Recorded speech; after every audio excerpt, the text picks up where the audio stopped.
wari uzi neza se ko buriya nta mpamvu n'imwe yagatumye wanga mugenzi wawe? Buriya ngo abantu bose bafitanye isano imwe y'amaraso, baba bafite ikintu bahuriyeho, ndetse buriya si n'isano, imico imwe n'imwe turayivukana, yaba iyo ndetse yaba n'iyo kugira neza. Buriya ngo abantu bafitanye neza neza umugozi ubahuza, haba mu bitekerezo haba no mu mikorere. Niyo mpamvu nta muntu wagombye kwanga mugenzi we, kuko ni ikosa rikomeye cyane. Ikosa uzakora mu buzima ni ukwanga mugenzi wawe. Buriya abantu benshi bakunda kwihagararaho, muri rusange abantu benshi bakunda kwihagararaho, kandi ibyo ngibyo turabivukana.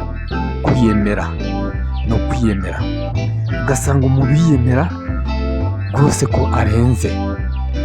Rero hari utuntu twinshi cyane tw'amafuti abantu bagira bahuriraho, hakaba n'ibindi bintu byiza nabyo byinshi abantu bagira bahuriraho, byerekana ko umuntu afite rwose isano ya hafi na mugenzi we, atari ukuvuga ngo bafite imwe mu nda cyangwa bavuga ku mubyeyi umwe.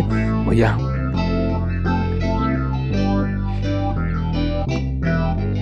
buriya ngo muri twebwe indani habamo urukundo rukomeye cyane. Niyo mpamvu ugera ku muntu ukifuza kumufasha, akagusaba ukamuha. Buriya ngo muri kamere ya kimuntu abantu ngo bigiramo urukundo rukomeye cyane. Si ibyo gusa kandi buriya ngo abantu bagira n'urwango rubi cyane. Niyo mpamvu umuntu kukwanga bizamworohera ugakora agakosa gato no kukubarira bikaba ikibazo. Ariko buriya nanone ikintu gitangaje, abantu ngo bagira imbabazi nanone nyinshi cyane, ku buryo rwose ushobora kumusaba imbabazi ukabona arakubabariye, ndetse akakubabarira pe bya nyabyo, nubwo utirengagije ko hariho no kubabarira bya nyirarureshwa. Ariko buriya ngo abantu bagira imbabazi.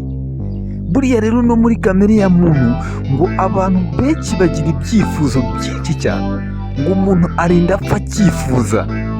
Rero umuntu akivuka buriya ngo hariho abantu benshi bapfana ibyifuzo gusa, ubuzima bwe bwose ugasanga bwaranzwe no kwifuza gusa, kandi akaba ashaka ko igihe cyose yifuza kugera ku kintu, cyangwa se yifuza icyo yabona yahabwa agihabwa koko, cyangwa se akakigeraho.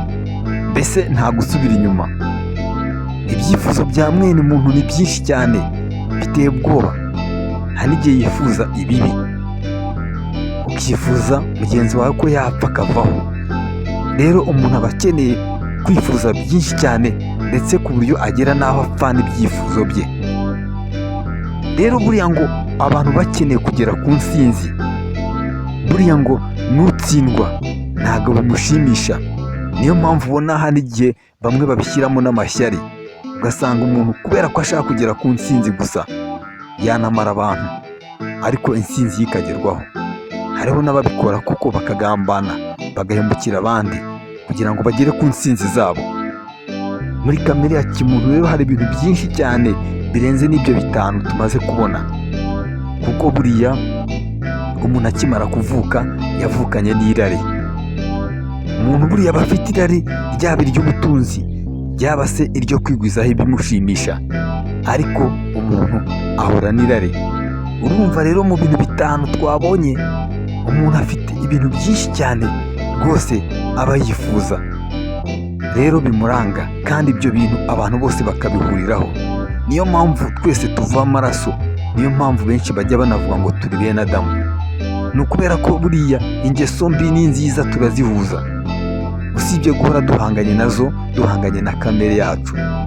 Ariko ubundi ni urugendo ruremereye cyane. Turashimira rero abantu badukurikira kuri Habegid Nduba TV, turabashimira cyane. Mwibuke gukora subscribe, like, share na comment, ubundi tujye twibanira mu biganiro bikurikira.